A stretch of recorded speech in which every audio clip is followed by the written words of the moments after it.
The lights in the arena still shimmered in your eyes long after the final note of your idol echoed into silence. The stage glowed with violet smoke, and the crowd's deafening roar seemed to vibrate in your chest. You weren't just a fan in the audience, though you were backstage, caught between the neon haze and the shadow where the real faces of the Saja boys began to emerge. Jinyu, the leader, was the first to step down. He ripped the microphone from his collar and ran a hand through his sweat-damp hair. He caught your eyes instantly. He always did.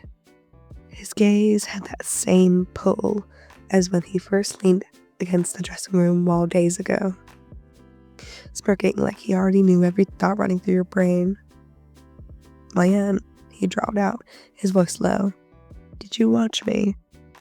Before you could answer, Ab's sharp grin, sharp jaw, sharper words appeared beside him, pulling off his jacket.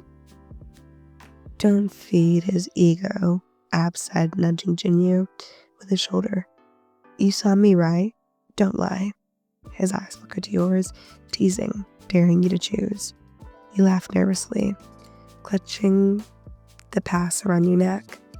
"I saw both of you. Hard not to when you nearly burned the stage down." But you could feel it, the tug of the triangle forming. One that threatened to cut you right down the middle. Later in the green room, the rest of the group had buzzed with leftover adrenaline. Mystery leaned against the couch, scrolling through his phone, babies dramatically sprawled out, already demanding a smoothie. Romance hummed absently to himself as he hung a jacket on the rack. But Jinyu and Abs, they were orbiting you. Jinyu leaned close, his arm resting behind your chair, his smile softer. "Now private. You don't belong back here with the staff. Stay close to me, I'll show you what it means to be in our world." Before his words could sink in, Abs plopped down in the seat on the other side, deliberately crowding Jinyu out. Ignore him. He acts like everyone's savior. You want the truth. This life eats you alive. You stick with me and I'll keep you laughing. You'll forget how heavy it gets. Your pulse scuttered. 2 voices, 2 promises, pulling you at both sides. Days blurred together and you hadn't meant to become their confidant, but something about you must have opened the door. Maybe it was because you didn't treat them like idols or demons. You spoke to them in a way that most people didn't. They soaked it in like water in the desert. With Jinyu, the moments were intense. He would corner you in empty hallways, his amber eyes searching for your face, as if memorizing it. One night he brushed his knuckles against your cheek, his voice rough. "You steady. You steady me. You make me want to show you more than just the mask." With Abs, it was different. It was just different. It was chaos. He brought you into the chaos, sneaking out onto the rooftop, vending machines at midnight, laughing until your ribs hurt. He never let things stay serious for too long, but in his quieter glances. When the laughter died down, you saw a yearning that was just as deep. "You make me forget who I am," he confessed once, voice almost swallowed by the night.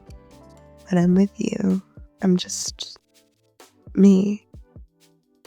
No stage, no curse." But how could you possibly choose? The tension didn't go unnoticed. Mystery raised an eyebrow one afternoon and muttered, "They're gonna tear each other apart." Romance gave you a sympathetic smile, but said nothing. Baby teased you relentlessly. The prized little favorite. Careful lions fight hardest for what they want. It all came to a head the night of Seoul Showcase. The group had just finished rehearsal. Everyone was filing out when Jinyu stopped you, catching your wrist with a grip that was as firm as desperate. "Stay," he muttered.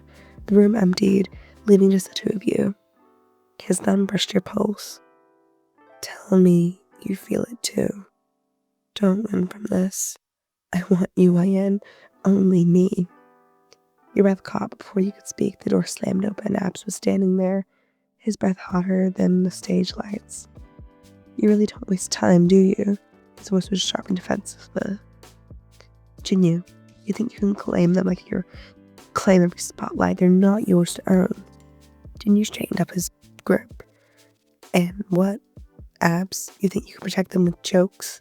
You're reckless and you'll burn them without even realizing. He stepped closer, chest rising and falling. Better to burn with me than to suffocate under you. The air crackled between them both, waiting for an answer. Your heart thundered. You looked at Jinyu, intense and a storm contained.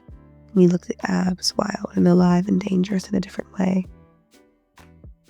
I can't, you whispered, shaking your head.